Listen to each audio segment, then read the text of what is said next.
The Harmattan breeze swept through at dawn, sending a chill through Ngozi as she stirred from her sleep. Despite the cold, her heart fluttered with excitement. It was December the 23rd, and she couldn't wait to return to her village, Tozofa, to celebrate Christmas and New Year. Ngozi, a striking Igbo lady in her early 20s, had twice been crowned the most beautiful girl in the village.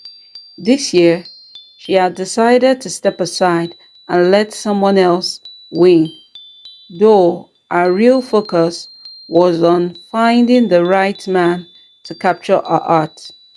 Meanwhile, in the bustling city, John Okoro, a successful businessman, reluctantly prepared for the trip to his village.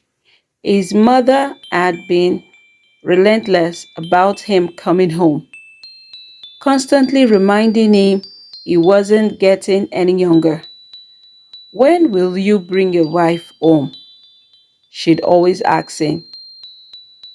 With no valid excuse left, he packed his bags and decided to drive down in his brand new SUV. Little did John know that fate had other plans waiting for him. The village of Tozofa was already buzzing with preparations for Christmas. Families awaited their loved ones from the city, while elders and youths planned the festivities, masquerade displays, cultural dances, and the famous beauty pageant parade. Back in Lagos, Ngozi ordered a car to take her to the motor park for her trip home. John, on the other hand, had just hit the expressway when fate decided to play its card. Ngozi's car suddenly swerved, causing John to screech to a halt. John slammed on the brake and parked. He got down from the car, furious, to inspect the damage his beloved car had incurred. Ngozi stepped out of her own car, apologizing profusely, but John wasn't having it.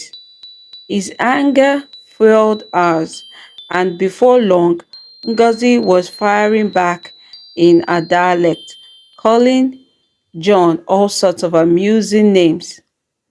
Her words were so funny that John couldn't help but burst into laughter. "You are from Tozofa, aren't you?" he asked, mid-laugh. "Yes," Ngozi offed.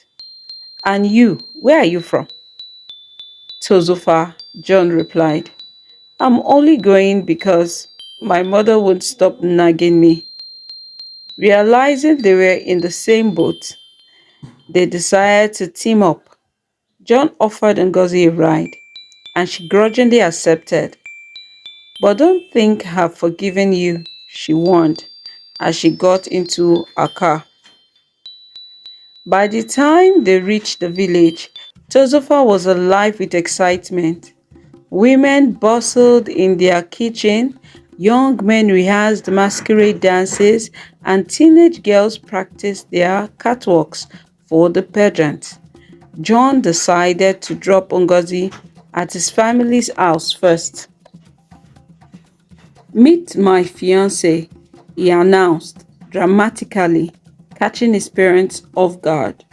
His mother screamed with joy, hugging Ngozi tightly. "John, you have outdone yourself this time. She's the most beautiful girl in the village. Did you know that?" John was surprised. It's been a while since he's been to the village and he wasn't caught up with any activity happening there. John's father, Mazi Dike, gave his nod of approval. "Call the clan. We must celebrate." Later that night, John escorted Ngozi to her family's compound. When High Chief Kamsi, Ngozi's father, opened the door. John froze. The grandeur of the house and the chief's imposing presence left him speechless. "Wait, you are the chief's daughter?" he stammered. Ngozi just smiled, enjoying his discomfort. That night, John lay awake, questioning the wisdom of his impulsive fiancé plan. By morning, the festive spirit had taken over the village. The aroma of freshly prepared soups filled the air. John's mother sent him to distribute wrappers to the market women for their Christmas dance. Grumbling, he set out to do just that, but kept an eye out for Ngozi, determined to clear the air about their engagement. As he walked, he spotted a group of children laughing under a mango tree. Sitting in their midst, teaching them traditional songs, was Ngozi. She looked radiant, her beauty amplified by her kindness. John found himself smiling despite himself. Who knew fake fiancés could be this impressive, he muttered. That evening, the village square came alive with music and dancing. Young women performed traditional dances while the young men watched, scouting potential brides. John's eyes never left Ngozi as she danced with grace and confidence. A young man whispered to John, "Ngozi is perfect, but who has the courage to marry the lion's daughter? Her father doesn't play." Fueled by determination and maybe a touch of jealousy, John went over to Ngozi and grabbed her by the hand. He pulled her by the waist aside. The music stopped and the crowd gasped. This had never happened before.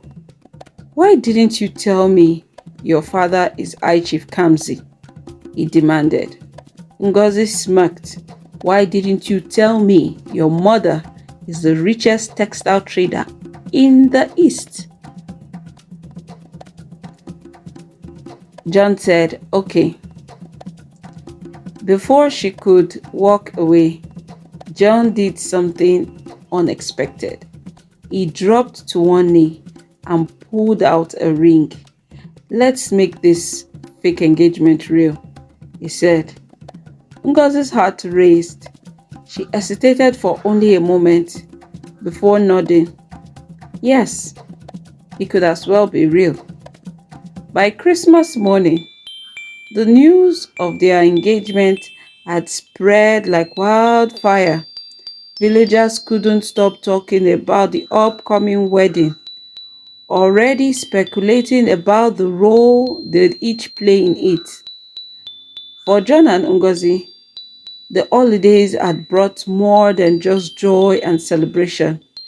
They'd found each other.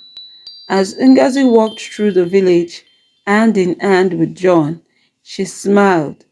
This was more than a Christmas gift. It was a story she'd cherish forever. And as for John, he finally understood the magic of coming home for Christmas. I'm glad you enjoyed the story. Thanks for watching, and compliments of the season. Be sure to share love and kindness in this season by sharing this video with your loved ones. Merry Christmas and a Happy New Year in advance.